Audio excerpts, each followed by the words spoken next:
Entrevista al Día con Hernán Higuera. Las 6 de la mañana, 49 minutos, 6 de la mañana, 49 minutos. En los siguientes, en el tiempo que nos queda, vamos a conversar con el viceministro de Gobernabilidad, Homero Castañera, a quien doy la bienvenida. Viceministro, ¿cómo está? Hernán Higuera le saluda. Muy buenos días, Hernán. Un gusto saludarle y compartir con ustedes esta mañana. Viceministro, sáqueme de una duda que creo que la mayoría de ecuatorianos estamos preocupados por lo que está pasando al interior del gobierno. Esto de Ítalo Cedeño, del directorio de Petroecuador, y yo sé que no es el tema por el que lo convocamos, pero nos deja absortos, reconociendo que su esposa era la que finalmente mandaba en Petroecuador, poniendo y sacando funcionarios. Eso nos deja un sinsabor, nos da un malestar escuchar esto. ¿Qué es cómo reaccionan dentro del gobierno? ¿Se dan cuenta la magnitud de lo que está pasando? Absolutamente, y de la misma manera que reacciona usted y que hemos reaccionado la mayoría de ecuatorianos, el presidente de la República ha tomado una decisión de cesar en sus funciones a quien estaba al frente de Petroecuador y que el directorio convoque para designar a un nuevo funcionario. No puede ser posible que este tipo de situaciones se den, que se hagan públicas, y más aún con una empresa tan delicada de manejo, tal vez una de las más importantes que pertenece a todos los ecuatorianos. Pero parece que el presidente y ustedes se enteran muy tarde, porque esto hasta en redes sociales estaba, hasta la semana anterior. Bueno, yo no le podría mencionar sobre el tema temporalidad. Le comento, bueno, nosotros hemos estado en este tema. Usted sabrá estos días que pasamos de manifestaciones, de paralizaciones, ahora las mesas de diálogo, pero el presidente ha tomado una decisión sobre esto, ¿no? Realmente no puede ser posible que existan este tipo de situaciones al interior de una empresa pública, repito, tan importante como Petroecuador, en donde ha habido unos manejos que no están claros, que no están realmente apegados, incluso al código de ética que sacó el año pasado el presidente. Pero ustedes se quedan en eso, en la renuncia y ya, no quieren investigar absolutamente nada, porque allí la denuncia es de que la esposa del señor Castañeda hacía todo, viajaba a todos lados, disponía de todo, es decir, perdón, del señor Cedeño, corrijo la mala interpretación ahora, pero allí se dice que era ella quien gobernaba en Petroecuador. Bueno, viene la segunda parte, hay que investigar este tema.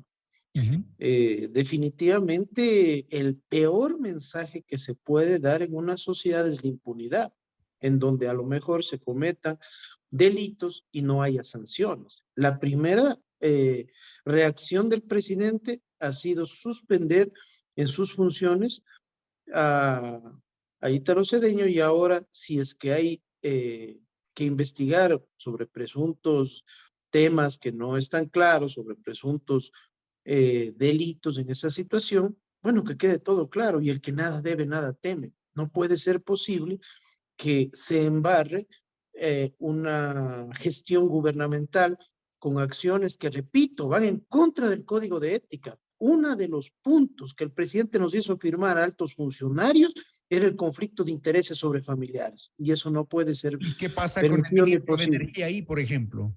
Con esto que acaba de decir usted al final, ¿qué pasa con los conflictos familiares, con los conflictos de intereses? Cuando tenemos un ministro de Energía que tiene que resolver sobre un tema de Coca-Cola Sinclair y resulta que el fiscalizador es la empresa de su padre, porque él dice que ya no pertenece al consorcio. Bueno, tengo entendido, según la información que tengo sobre este tema, sobre los comunicados del Ministerio de Energía, que este tema de un contrato legal, legítimo, se dio hace 11 años atrás. Si bien es cierto, esto continúa, pero el ministro de Energía, Javier Vera, ya no pertenece a este tema. Y si es que hay un conflicto de intereses sobre alguna decisión, pienso que él debería abstenerse de tomar decisiones en ese sentido. Bueno, esas son las formas de decidir. Y nosotros no compartimos, respetamos, al final veremos qué pasa en el tiempo. Viceministro, ¿cómo está el tema del diálogo en la mesa técnica con el movimiento indígena en el tema de control de precios? ¿Qué es lo que está pasando ahí? Bueno, la semana anterior se instaló esta mesa, una mesa que es compleja, una mesa que tenía dos aristas, ¿no? Una arista que es el tema de control de precios de los productos, la posible especulación que se está dando, el tema inflacionario, y un segundo, el pago de los precios justos. Es decir, desde los sectores rurales, desde el movimiento indígena, hay también el malestar de que no se paga los precios justos sobre los productos agrícolas. En ese sentido, se trabajó primeramente en un tema de análisis sobre el proceso inflacionario que no solo afecta al país, afecta al mundo entero.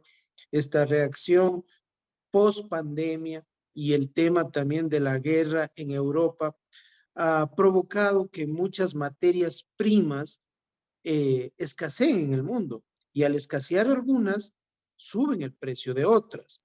Al subir el precio del petróleo, sube el precio de los transportes, de los fletes, del combustible a nivel del mundo. Entonces, hay que entender esa dinámica y que muchos de los precios, como ellos han planteado, no pueden ser administrativamente o fijados mediante un decreto, porque obedecen a una dinámica de variación de múltiples factores.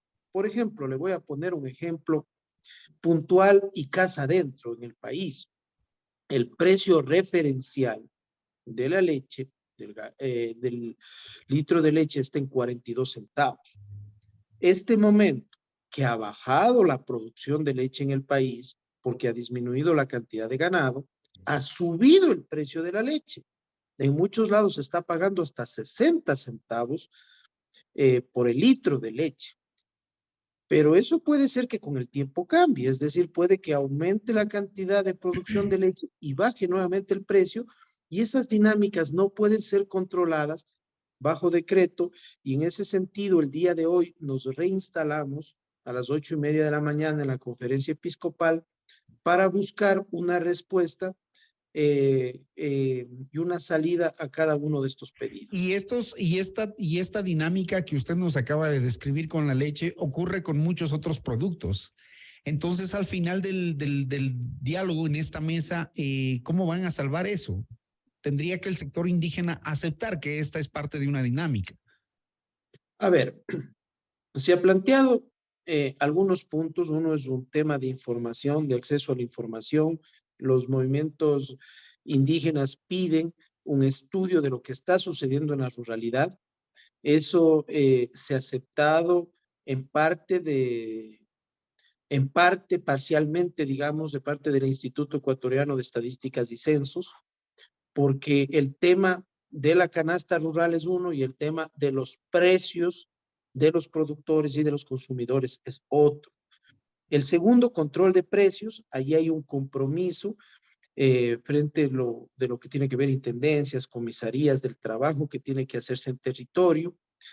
También un tema del contrabando que se da a nivel de las fronteras, de productos que ingresan irregularmente, ilegalmente, y que modifican el precio de los productos internamente. Pero ahí hay que tener cuidado, ¿no? Es decir, hay precios que ingresan legalmente y que son más competitivos que los nuestros, y eso también hay que reconocerlo.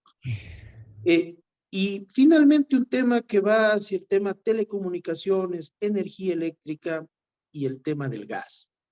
Por ejemplo, el gas, el precio oficial es 1.60, pero a veces en las comunidades llega el precio a $2, a $3, hasta $4, y eso no tiene que ver con un tema sino de transporte. Entonces hay que buscar un mecanismo para que llegue. ¿Cuál sería ese mecanismo para que Por llegue al ejemplo, mismo precio? por ejemplo, una de las salidas, ¿no? Que las comunidades tengan distribuidoras en sus comunidades. ¿Por Si qué es no que las tienen hoy? ¿Perdón? ¿Por qué no las tienen hoy?